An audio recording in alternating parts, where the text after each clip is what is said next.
Guys, selamat sore. Nih guys, aku lagi buat bengkel, bahasa Arabnya mukhalal.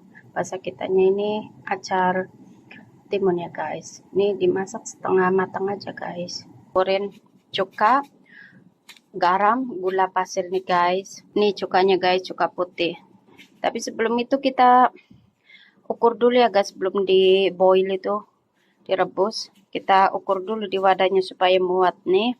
Harus wadahnya kacap ya guys. Tuh. Aku buat 2 wadah. Nanti kalau udah agak dingin kita masukin, habis itu kita tutup, masukin ke kulkas. Jangan dibuka 1 hari ya guys. Tuh guys, aku udah tata di wadahnya, biarin dingin.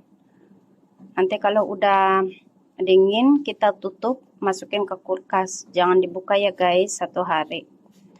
Itu enak buat makan sandwich apa shawarma guys. Selamat mencoba.